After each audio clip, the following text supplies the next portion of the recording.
сотрудников. Тоже самое первое, по-моему, приятие, да? Так? Это Александрович или Николай Алексеевич? Николай Александрович.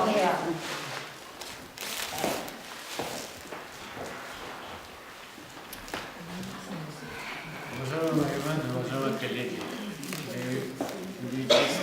с такого, с Майей Ивановной, с мая 1972 года, когда Валентина Александровна приняла меня на работу в Кавказский государственный университет.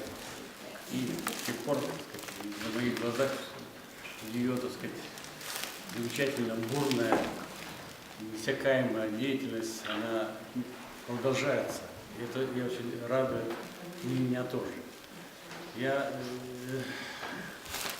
Если бы только было достижением единственным комплекса, который создан и функционирует, это было бы уже действительно замечательно, так сказать, дело всей жизни для любого, так сказать, человека. Но ведь вы уже, я не буду перечислять ее, так сказать, и научную деятельность, ее преподавательскую деятельность, просветительскую деятельность, издательскую деятельность.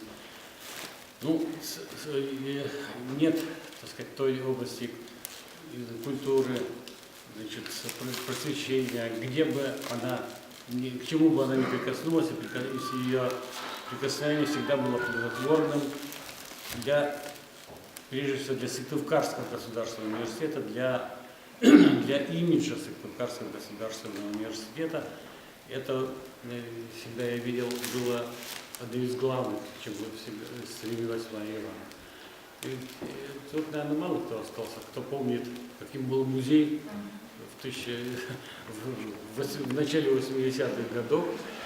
По коридорчику там была комнатушечка, которую отвоевала Майя Ивановна, Валентина Александровна, значит, и там уже вот зародился тот самый музей, которым она 10 лет руководила на общественных началах, а потом, вот, благодаря ее, опять же, неиссякаемой энергии, настойчивости, она, значит, уговорила и Сергея Ивановича Худяева, а потом Василия Киевича Задорожного на то, что они подвинулись на создание вот этого замечательного комплекса. Хорошо, что она пол университета не отобрала для музея.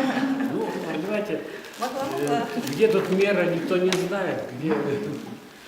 Но пока все это было, развивалось в меру, я считаю, что ее деятельность, она, так сказать, вот, деятельность тех самых, о чем сказал Николай Михайлович, пассионарий, которые двигали Сыктывкарским университетом, Валентина Александровна, Борис Янович, Владимир Иванович Киселев был безвременно ушедший, всем им троим, так сказать, кто не знает, Валерий Александрович Халякин посадил елочки, и эти елочки до сих пор перед университетом растут. Помните, так сказать, да? Конечно. Короче, мы сейчас, говорится, не о елочках, а о Майе Ивановне.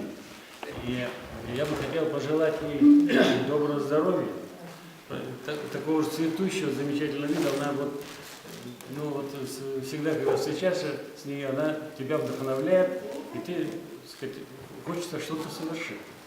Такое хорошее, сказал. И день становится светлее. И надеюсь, что ваша деятельность, она в Сыктывкарском университете не ограничится, так сказать, какими-то датами близлежащими. И мы будем, значит, в стенах Сыктывкарского университета видеть еще много нового, много интересного. И во главе этого будете стоять вы. И я с большой радостью буду это. И заключая, подождите до поцелуя, заключая ваше поздравление, последняя фраза должна быть, когда мы будем пить, и когда-то нам дадут же выпить. Так, последняя фраза должна быть: итак, за следующий юбилей Майи Ивановны в этом зале. Так? Ну,